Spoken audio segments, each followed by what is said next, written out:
for anybody that has a business, really understanding what your brand strategy is and understanding not just how you want to show up, how you want to talk to your audience, how you want to look, but it's also about how do I want my customers to feel. Welcome to Inspiration Rising. My name is David Trotter, and I'm a business growth consultant. I'm passionate about helping business owners, just like you, rise above your biggest barriers to reach your greatest goals, all without the paralyzing overwhelm, feeling all alone, or wondering what the heck to do next. I'm a former pastor and a serial entrepreneur who's passionate about personal growth because that's what's helped me cultivate peace in my life and empowered me to love my amazing wife, Laura, of 26 years, and our 2 almost grown kids. So if you're all about business, personal growth, and peace in your life, you're in the right place. I'm super glad that you're here. Hello, friends, and welcome back to Inspiration Rising. I'm super excited that you're here with me today for this conversation. No matter what stage you find yourself in terms of starting, growing, or scaling your business, branding is an opportunity that should be on your mind at all times. Yes, let me say it again. Branding is an opportunity. It is a topic. It is an issue that you should have on your mind at all times. I want to read a quote to you to get us started by marketing genius Seth Godin. If you haven't read any of his 20 million books, you should definitely pick one up. My favorite is Purple Cow, but he writes this. He says, "A brand is a set of expectations, memories, stories, and relationships that taken together account for a consumer's decision to choose one product or service over another." So branding is so much more than your logo and your colors and your website. And that's why I'm excited to share with you a conversation that I had with Suz Chadwick. She's a bold business branding and speaker coach. She has over 10 years experience as a brand consultant working with global brands as well as solopreneurs.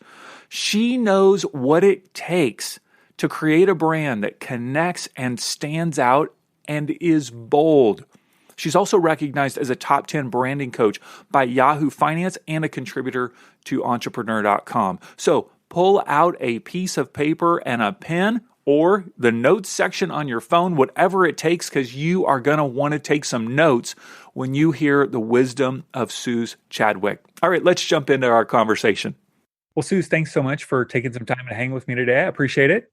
My pleasure. Thank you so much for inviting me on. We're talking all about branding today, specifically bold branding. And for those who are watching, or well, they're not watching, they're listening on the podcast, they can't see the boldness of your office and a beautiful bold dress that you're wearing. I assume it's a dress, maybe it's a blouse, but it's beautiful. How would you define branding? Let's just start with that.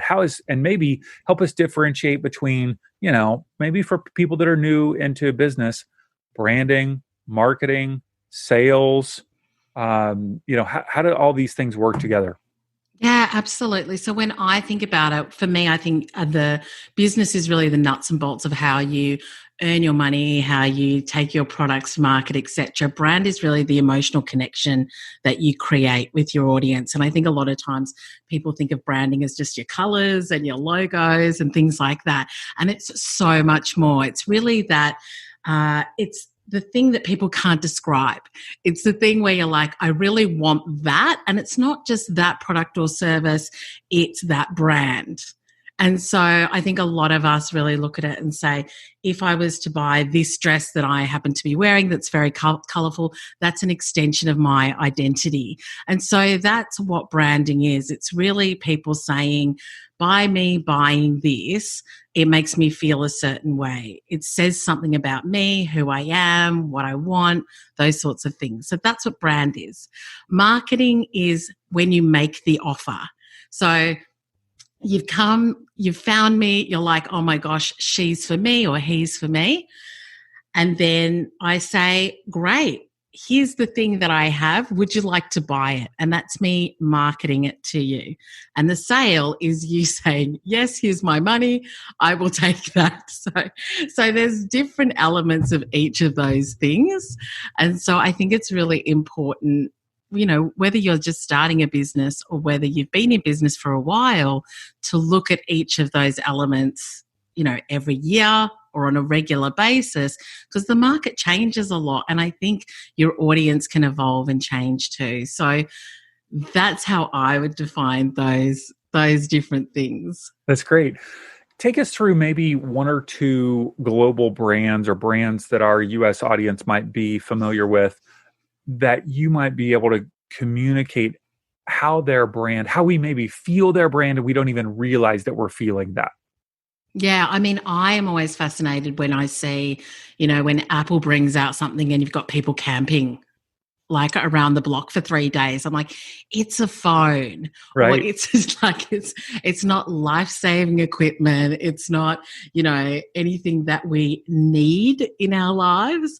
And most of the time, people who camp around the block have probably got the latest device anyway. But what Apple have done is that they have created a community. And I think that's the other thing about brands, is that we don't just buy products, but we buy communities, transformations, and extensions of our identity, and so it's really about that they're like, I want that, and I feel like that is going to enhance my life. And so Apple is definitely one. I think Target in America is one that when I listen to a lot of people who are online, there seems to be this fascination and obsession with Target. We don't have that here in Australia. we don't have that same passion for Target here in Australia. But you have Target there. We do have Target, but I don't know. I feel like it has a different life in America. I feel like, I kind of see some big personal brands who seem to rave about Target all the time. And I'm like, maybe your Target's a lot better than ours, but I'm not that excited about Target personally, but maybe yours is just better. So it's things like that where you've got like maybe Target or Apple. What do you really love, David? Like, what's a brand that you really, I don't know, are drawn to, or one that you buy a lot? Yeah. Well, I mean, I am an Apple, connoisseur. I don't necessarily have to have the latest or greatest, but I'm looking at you through, an Apple desktop. I've got an Apple, MacBook Pro here. I've got a phone next to me. I've got the AirPod Pros, so I can't imagine having a PC anymore. It's been many years, and that would be embarrassing. See, sorry, I'm just going to stop you there. See, so when you said that would be embarrassing, that's part of your identity now. Like, right. I'm an Apple person. And for those who are listening, I'm doing like in air quotes. I'm an Apple person. So everything I have is Apple. If I had a PC, that would be embarrassing. I see it's really interesting that maybe one day you were a PC person, but now you've evolved. I saw the light. You've changed, David. Yes. I was baptized into the beauty of the Apple products. Yes. Yeah. And one thing is definite is that once somebody turns to Apple, it's like everything that they have is Apple. And I have spoken to many people where they're like, yeah, like everything. Like you said, I've got the pods and the desktop and the iPad and the phone. And yeah, it's definitely a total commitment when somebody goes Apple. It is. Yeah. My dad will just, sneer at it like, I don't even know why you have that, and obviously he's got all the Microsoft and latest and greatest LG or whatever. I don't even know the language of those people speak a different language than me, If you're listening and you speak that language, my apologies. This is an inclusive show. You are welcome to be here, even though you're a little less than. It's okay. No, kidding, of course. So I would say Apple, and there are some, there's a particular clothing brand that it's called Obey here in the United States. It was started by a guy named Shepard Fairey, who's kind of a street artist. I have a lot of their clothing. So, that's not a brand that you would necessarily recognize, but, and even with vehicles, I like to be a Toyota car family for whatever reason, because of, long lasting, and they're great, So I have a number of those. Yeah, that's so interesting. And I think that even really small brands, it's their cult following Mhm. that makes them successful over such a long period of time. And it's that community. It's like once somebody buys something and they're like, I really love this product, or the experience that they have with the brand is a really good one, it can really build that loyalty and trust. And so I think that for anybody that has a business, really understanding what your brand strategy is and understanding not just how you want to show up, how you want to talk to your audience, how you want to look, but it's also about how do I want my customers to feel? And what is that crafted strategy that I have that's really going to make sure that that experience for them is one that I have thought through and one that I have really meticulously looked at. So even little things that, like when somebody sends goes to my contact page and sends me an email, is that auto response email in my brand voice? So mine sort of says, oh my gosh, well, this is exciting. You know, it's so great to have you here. I will get back to you in the next 24 to 48 hours. Now that's an automated response Sure. to make sure that they get something from me, but it's little things like that. When a client signs up with me, I have a branded, like a hamper box that I send out. There's a company that I work with here that has something with my logo and my brand colors and everything on it.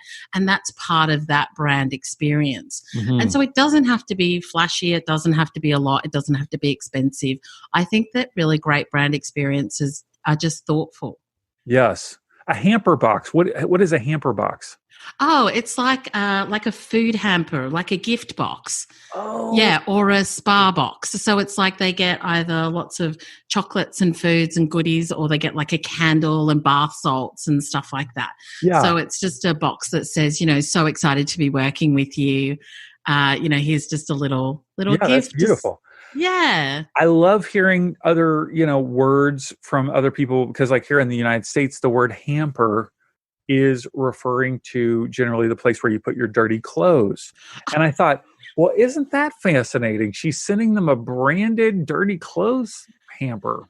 Fascinating. That's No, a bold brand, let me tell you. When you're naked standing there having taken off your clothes, I want you to think about I want my you to think brand. of me.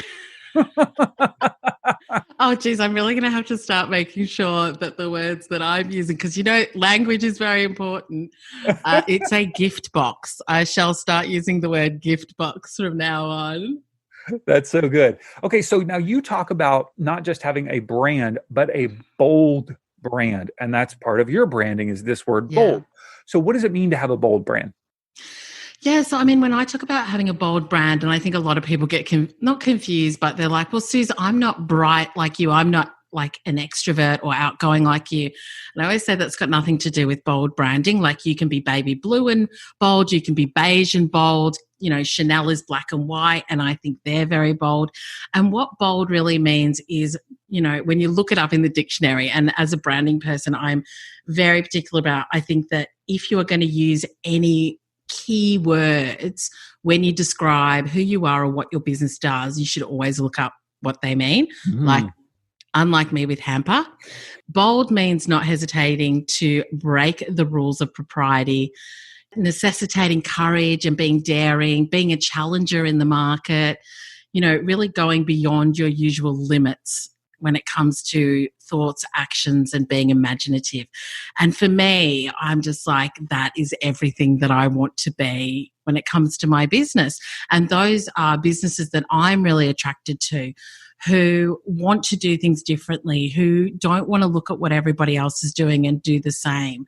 And I think one of the things that I've really used a lot in my business, and that I tell my clients as well, is that when we come into a new industry or we're doing something, a lot of times we look to everybody else who's doing the same thing. Right. And then we get caught in comparisonitis, and we're stuck because we're like, well, they're doing it, so I can't do it, and all of that sort of thing. And so I've never really had that issue. And the reason for that, David, is that I look at everybody outside of my industry who I think are killing it. Like, I think they are nailing it. They're doing amazing. They're really interesting. And it can be really diverse brands. It'll be a brand. It could be a retail brand. It could be a car brand. It could be a luxury brand, anything like that, where I'm just like, what they did was really interesting. The way that they are building community or the way they're marketing themselves. Even on Instagram, I've got where you save an image. And whenever I see an ad or something that I really love, I save it. I'm like, why did that catch my eye? What was different about that? I really loved that. And so those are the types of people that I'm looking at so that I can try and adopt some of the things that they do potentially into my business and the way that I work with my clients as well. So I think that, if you feel like you get caught in watching what everybody else is doing who might be in your industry, I think that that's such a good, just a mental shift to make as well. I think it can help you do more and do more differently. Yeah. I feel myself, oh man, should my Instagram be that light, bright color that all the influencers have in every single, you know what I mean? Like that, where it's kind of washed out. I mean, that is so at least it has been for quite a while. And then I think you just start to see Instagram after Instagram after Instagram that looks like that, rather than asking, man, what would it look like to really do something that would be, out there, something different, know? Do you have an example that comes to your mind recently, like something that just some brand has done something that you're like, wow, yeah, that's amazing? That's an interesting. I'm just trying to think. I'll have to have a think about it and maybe tell you in the show. I'm just trying to think of anybody that I think is doing something really different. But what I do think is important is that we look at our feed as a whole, and I do the same. But I think that people who have got really super engaging, like big followings and engaging, like when I look at their feed, it's not pretty. Like it's not, curated and, photo color kind of thing. Like they are just putting out great content on a regular basis. And I love at the moment, I'm a bit obsessed with Pat Flynn and his reels, because obviously reels, which is similar to what TikTok is with that short videos, has now come to Instagram. And I just can't dance on Instagram. Like I'm a colorful out there person, but I'm like, I'm not going to dance on reels. That's just not me at all. But I love that Pat Flynn's doing some really creative things on reels, which is quite funny. It's like tongue in cheek. Like he did one the other day where it's like, him typing and it said sending out a life-changing email to people, and then he presses send, and then he's got this little buzzing sound that's the grammar police. And I was just like laughing at that. And I thought that's really different. And I think a lot of people have brought what TikTok was doing over to Instagram. And whilst that's totally fine if you like that, I love that he's using it in a really different way. Yeah. And so for me, that's what I'm looking for, are people who are using a platform or doing things where everybody might be doing one thing, but they're like, something, I'm not going to do that. I'm going to do something a little bit different. And I think that uniqueness makes people stand out. So I think for me now, I'm like, I would like to use reels, but I really want to think about what's the content that I want to share in a way that's really authentic to me and not actually just copy what everybody else is doing. Yeah. For those who don't know, Pat Flynn is the host, or he's a writer behind the Smart Passive Income blog and the Smart Passive Income podcast. Yes. And I will say, on a side note, what is up with that beard? Oh my goodness. Wow. He has grown a ISO beard. Giant beard recently. Yeah. Okay. So branding makes me look cool. All right. It makes me look cool, makes people feel good. Yes. Does it actually bring in sales? Does it increase? 100%. Yeah. So I just want you to think about when you go, let's say you walk into a shop and the front of the shop looks a bit disheveled. It doesn't look very nice. It looks a little bit dilapidated. Yeah. You walk in, everything's just a bit of a mess. Nothing really looks like it's high quality. And so you're immediate, and we're very human like this. Within a few seconds, we are going to make a decision about whether, one, we want to be here, two, what is the quality of what I'm looking at, And once I make that decision of what I'm looking at, what the quality is, 3, I'm going to say to myself, I don't think I'm going to be paying very much for this. So we make a lot of decisions within a very short period of time about quality, price, and whether this is an extension of my identity and whether it's something I'm even going to consider buying. So whether you like it or not, that first impression is actually really important. And hopefully, you do want people that are going to get to know you and make sure that, this is for them, etc. But that is such a big part of the buying process. So it's really important not to think that it's not. Yeah. So the first thing is that when it comes to visual brand, there is that 3-second rule where we'll come to somebody's website. And I think one of the big things is I'll come and within 3 seconds, I want to know whether you're for me or not. I want a message that kind of jumps out at me and tells me, is this for me? Do you do business? Do you do clothing? Do you do whatever it is? And so when I take a look at that, once again, I'll make a decision whether this is good quality. The second thing is the brand language as well. Is what you're saying, are the words that you're using really connecting with me? Do I want to read more? And I think that, they've kind of got those heat maps that you can have on your website where you can see where people kind of look and go. And I think a lot of times, a lot of websites have got the red at the top of a heat map where people have come in and then it goes blue, which is sad because then they haven't really scrolled down to look or read or find out more. And so I think it's really about ensuring that you know your audience really well and you're speaking their language. It's not about you, it's about them. What are you here to do for them and what's the problem that you solve? And also, I think that your brand language and personality and tone of voice is really important. So, just to give you a really polarizing example, some people swear, some people don't. And so if I come to your brand, I'll be able to make a decision very quickly if you've got a really polarizing tone of voice, which is how you write, how you speak, how you show up, whether you're for me or not, because that's something that people are kind of quite black and white on. Sure. So that's one thing. That's another thing that I think is really important. And also your story and really sharing that's also part of your brand. And then what I would say next is that when it comes to brand awareness, there are 5 key things to really think about in order to grow your brand. Because if you want more customers coming in, you can't just sit in your comfort zone with the people that know you and just give them all the love. And whilst they will definitely go out and tell others about you, if you do give them the love, it's really important for us to think about who knows me and how what's their brand experience. But then how am I attracting more of a cold audience? People who might want to know me, people who might want to buy from me. And what am I doing in that area? And ads is obviously one way you can do that. Speaking is another way. So whether you speak on online summits or podcasts or things like that, I'm now speaking to your audience who may have never heard of me before. And so that for me is a cold audience, but hopefully it will turn into a warm audience who are people that now know me and they're like, that sounds interesting. That could be for me. I might follow Suz and find out a little bit more. Your hot audience are your loyal and amazing customers. And then you've got your super fans who are people who might love you and rave about you, but they may not have bought from you yet. And I have got some people who constantly refer business to me, but they've not become a customer yet because they've not started a business or something like that. And I heap a lot of love on them. Like I'll send them a gift box as well.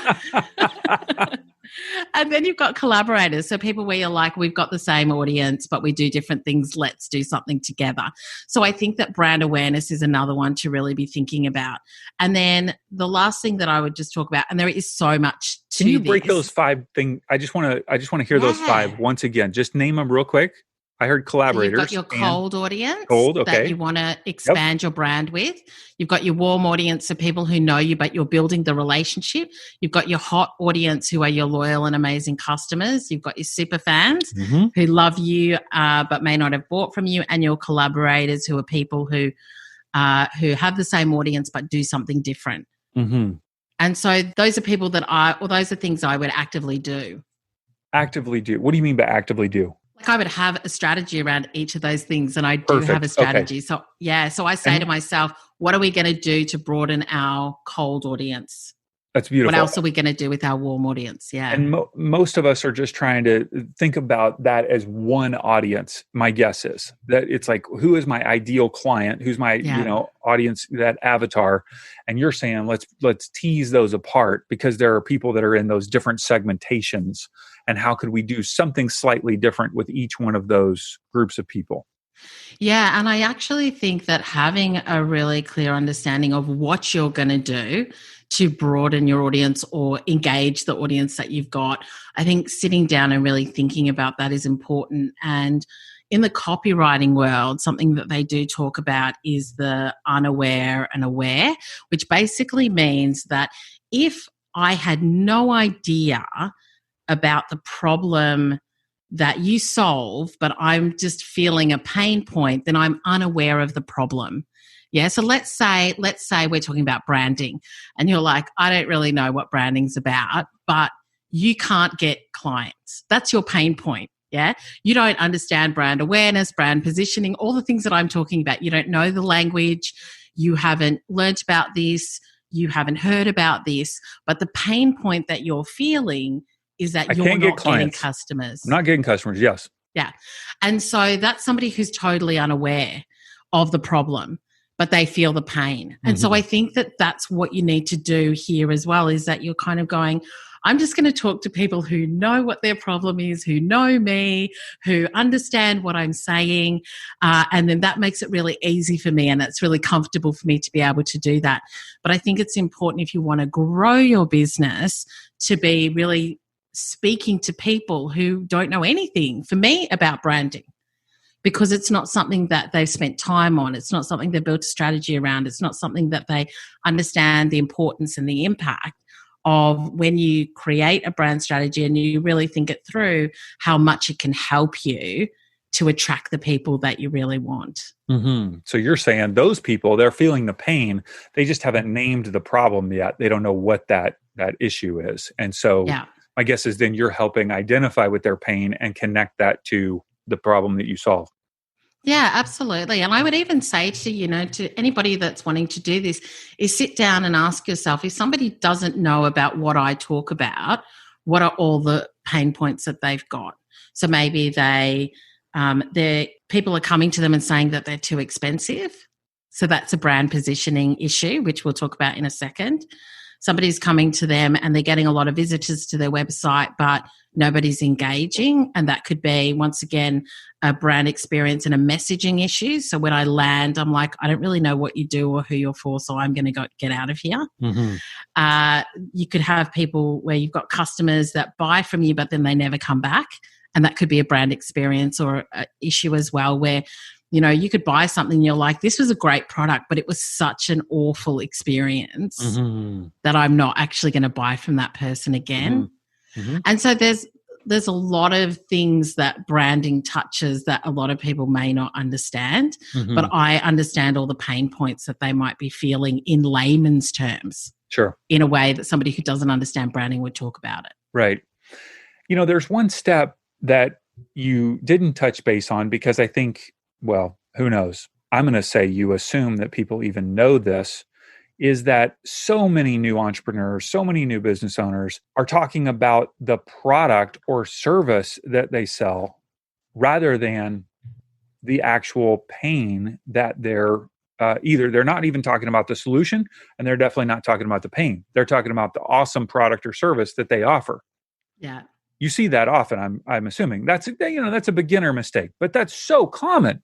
Yeah, absolutely. And I think that at the end of the day, when we talked about the branding and the marketing and the sales, really your branding should be 80% of your business. Yeah. And then your marketing and your sales should be the other 20%. And I'll tell you why. Because when you brand your business in a way where people have got that connection and you've built that community and you speak to their pain points, and there's that desire. That's what branding is as well. It's building that desire. You don't have to sell me. I'm waiting for you to put something out there. Like you don't have to convince me to buy this. You don't have to tell me like all the ins and outs of the product. I'm already there going, David, like how can I work with you? What have you got? What are my options? Sure. That's what brand does. Yeah. So when I get somebody that comes to me and goes, I knew that I needed to completely relook at how I'm going to market and what I'm doing, and you were the only person I knew I wanted to work with. That's branding. Yeah. Yeah. It's not like they're making a buying decision out of a number of people. Sure. They're already sold before you've marketed anything. And so I think that if you are just talking about your products and services, and don't get me wrong, I still think you have to share what you've got, but I think that it needs to be a lot less than what you think it needs to be. And I think that if you spend more time sharing great content, connecting with your audience, having real conversations, like for me, you know, Instagram is my chosen platform, and it's because I get to have a lot of great conversations in the DMs with people where, you know, someone will share the podcast or they'll, I don't know, share something, and I'll send them a quick voice message where I'll just be like, oh my gosh, David, thank you so much for sharing the podcast. I really, really appreciate you doing that. Have an amazing day. And people go nuts for it. She talked to me. I'm not doing it for people to go nuts, but I think it's really about showing up in a way that builds that connection, because they won't forget that. Yeah, they don't forget that people do those little things that could actually take me 5 seconds of my life to do. Sure. And so I think that that's where you need to be spending your time, is really growing your audience and, you know, becoming known for something specific, and really talking about the problems that you solve and your experiences with that problem as well. So I'm not really somebody who's like, go and do this. I will be talking about, like, when I was going through this period, this is what I did and this is what happened, and it was really interesting. So I think I kind of call it story selling, which is that I share about my experiences and what happened to me, or I share about my clients' experiences and what happened to them, obviously not naming them, but saying I was working with somebody the other day and she was asking me all these questions and we talked about this, and a lot of people come to me and say, oh my gosh, like I was thinking about that the other day. And so when you tell story instead of just selling, you bring out a whole different conversation and connection with your audience. They want to be part of it. When you put out a marketing message, a lot of times there's not a lot of engagement around it, you know, because people are like, oh, cool. But there's nothing for me to respond to. Right. Whereas if you tell me a story, I'm like, oh, I was thinking that too, or I've experienced that too, or that's so interesting. Like there's something for me to respond to. Question for you in regard to integrating my own personality, my own face, my own being into whatever business. And I have, I consult with, like, here's a great example. I just took on a new client recently that has a vintage and antique store. All right. And so that's a square, like 1,000 square foot vintage antique store, maybe 1,500 square feet, where, there's a name for that store, but she's the owner. Okay. There are lots of brands like that where it's not I'm not doing coaching. She's not doing coaching. She's actually providing products. Is it helpful for her or others like that to integrate their face or themselves into it? Or is that not helpful? Is it better to build it around the brand, the name of the store? Like, help me process that a bit. Yeah. So I've got an example for you. There's a store here it's in New South Wales. It's in Australia, and they're called Jumbled Online. You can check them out on Instagram. I'm obsessed with everything in their store. It's beautiful. But what makes me love it even more is that the owner, Pip, is like the life and breath of that business. I want to go to their Instagram because she gets a new artwork in and she does a little artwork dance, and then she shows how she styles it. And then she, like, when she gets a new vase in, she's looking, like they do photo shoots with the tablecloths that you can buy there and the plates and the vases. But then, her and the girls that work in her store, they're having fun. And I'm just like, if I buy all of the things in their store, my life's going to be as fun as theirs. And I think that that's what you've got to understand, is that you've really got to take a look at who would buy this product and what would they love, as well as what would I love. I assume that love would be similar. If you're stocking this kind of product, then you must have an idea whether it's provincial or it's antique or it's like modern stuff, whatever that is. It's about saying, what would really inspire somebody to buy this? Like, how can I show them how this would look in their life? And how can I be somebody that helps them to see that? And so I think that's where an owner can really come into their own if they've got a product-based store. It's telling the story of where this product came from and why it would be beautiful in your home, how you can style it, why we love it, and where they can buy it. And so I think that that's really worthwhile as well. And the other thing is that I'm really interested in Pip's life and what she's doing and all the rest of it, because, you know, I've gotten to know her through that store now. And so there is that personal relationship. And so when it comes to even Christmas or whatever, I'm thinking I want to go and shop at Jumbled Online so that I can support Pip. And I want to support her store because I love her brand and I love what she's got. And it's not just that I could probably buy that somewhere else, which I could. It's that I've got that relationship with her and I want my money to go to her. So don't underestimate the power of a personal brand in a product-based business as well. You don't want to go to Target and give them your money there? I mean, come on. Maybe not here. I don't know. Maybe it's different there. But yeah, you know, I just think, and I mean, her store's, it's small, but it's not a tiny store. Like, it's quite big. But I just think bring your personality into what you do, because as they say, that is a lot of times, that'll be your differentiator. That's the thing that people really connect with. And you know, I know some people who they stock clothes and other boutiques stock the same clothes. So obviously they buy from the same, providers and suppliers, but I want to shop with this person. Sure. Well, and with Target, it's really, at least here in the United States, it's convenience. It's organized, clean, easy to very pretty, easy to access, and at a very reasonable price point. But it's a quality item for a very reasonable price point. So I think that's why people are drawn to that. But if I want to shop with somebody, you know, the differentiating factor, like you said, is heart. It's personality. It's wanting to be with that person versus just this big corporate conglomerate. And some people don't mind that, which is fine. You're going there for a specific reason. But the way that you can get around price, like you said, is your face, your personality. Yeah, absolutely. And I think the other thing is that, you know, one of the key things is around brand positioning. And so brand positioning is about where you sit in the mind of your customer. So like I said, you know, if I walk into Pip's store, I know that it's not going to be cheap, but it's going to be really beautiful, and I know that it's going to bring personality to my home and things like that. And so I walk in that store with that knowledge based on everything that I've seen, and also going to her website and that sort of thing. So I think that for any of your listeners, one of the things I'd really want you to think about is, are you Walmart, Target, or Chanel? Like, when it comes to where you want to position yourself in the market, where do you kind of see yourself on the price and quality axis? Mm-hmm. So are you somebody who's really high quality and high price?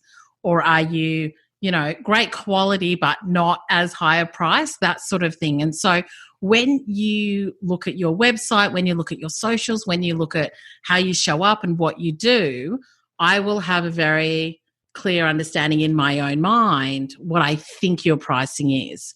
And so, you know, if somebody comes to you and they're like, we have a conversation, and then I say, no, that's too expensive, my expectation was that you were going to be a lower price because of a lot of what I've experienced. Mm-hmm. Now, saying that, there is a caveat with that, is that sometimes people will just expect things for a lot less. Right. So there is that caveat, but I do feel like if I walk into Chanel, I know what I'm going to pay, and I know the quality I'm going to get, and I know the customer experience I'm going to get. Mm-hmm. If I walk into Walmart, I know the price, I know the experience, I know the quality.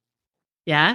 So I think that you've got to have that filter of your own business as well and say, when I show up, does this really represent where I want to position myself in the market when it comes to price, quality, expectation, et cetera? Yeah. And then what I'm hearing you say is that then those who resonate with my brand, they will see that purchasing experience is an extension of who they are by purchasing from you. Yeah, absolutely. And you were talking about Toyota before, and one of the things is like I can buy a Toyota, I could buy a Mercedes. The price tag might be $100,000 or $50,000 or whatever difference, and that $50,000 is really about what I want for my life and what I value. Like maybe I would rather spend the 50 grand on that than going on a family holiday, to Europe for 3 months or something. So I think that it's also looking at who values what you do, who really sees the opportunity for them when they buy from you. And those are the people that you want to be attracting who get that. So for me, when somebody buys from me, what it says about them is that they want to be bold. They want to stand out. They want to break the mold. They want to do big things. Yeah. And they have made that decision that they are going to step into that. So it's been really interesting. I've been using the word bold for 5 years now. I feel like it's being used a bit more these days. It wasn't used as much when I started using it. But, I would get corporate clients. And I mean, I don't really work with corporate clients anymore, but I used to get corporate clients, executive CEOs call me and say, I want to be bold and I don't know how to be. I want to be different. I want to show up in a bigger way. And I just don't know how to do that, which I always found really interesting, because if you go to my website, it literally says like building confidently bold brands for savvy women in business. So they were still like, I want in, even though I was saying it wasn't really for them. And so I do work with, some CEOs and executives on more personal brand and speaker coaching. But that word has really been gold for me. It's really attracted people who want to step up and be like, actually, something, what I'm doing is not working for me. And I want to do something that's bigger and different. You speak about your website, and we'll obviously have it in the show notes. If you're listening on your phone now, you can swipe up and check it out at suzchadwick.com. And it's bold. The first picture, I was like, whoa, look at this gal. This is awesome. So fun, bold colors. It's absolutely beautiful. And while you're there, I want to encourage you to check out 2 things. One, you have a podcast called Brand Builders Lab Podcast. What is it all about if somebody wants to listen? Yeah, I mean, it's a lot of what we're talking about. So we talk about brand marketing, we talk about founder stories. So for me, I talk a lot about how to build a bold brand. I talk about marketing experiments that I do. I talk about how to become a bold speaker. And then I have a lot of guests on as well. And we talk about whatever their expertise is in business too, but it's a super practical show. So I love to kind of give a lot of tips and a bit of, what we did and how we did it and what you could do. So that's what it's about. Awesome. And then there's a free masterclass that I want to point you toward. If you go to suzchadwick.com/scale, you will learn about how to build a bold brand and scale your business to attract the clients you really want. And that masterclass link will be in the show notes as well. So all of those great resources. So Suz, thank you so much for sharing your wisdom and your bold energy. Oh, thank you. I could talk about this all day. I do talk about it all day, but no, it's been great to talk to you and your listeners about it as well. And yeah, if you've got any questions, then like I said, Instagram is where I hang out. You can find me at Suz Chadwick. And if you've got any questions, just jump in my DMs and ask me, and I'm more than happy to answer it. Thanks so much, Suz. Hey, congrats on listening to another episode of Inspiration Rising. Why congrats? Because you're pouring education and inspiration into your mind and heart. And that's something we all need if we're going to grow our businesses and reach our goals in life. Now, if you enjoy Inspiration Rising, do us a favor, share it with a friend. Take a screenshot of your favorite episode and text it to them. Tell them to search for Inspiration Rising on their favorite podcast app and click subscribe. And if you haven't already, be sure to sign up for Inspo Text. That's our daily inspirational text messages. Just text me right now at 949-401-6090. That's 949-401-6090. Just say, hey, Dave, what's up? You'll get an automated reply with a link where you can add yourself as a contact. And of course, you can always unsubscribe. I want you to know today that you're inspired, empowered, and loved. Not because of the way you feel or what anyone else says about you, but because that's your true identity.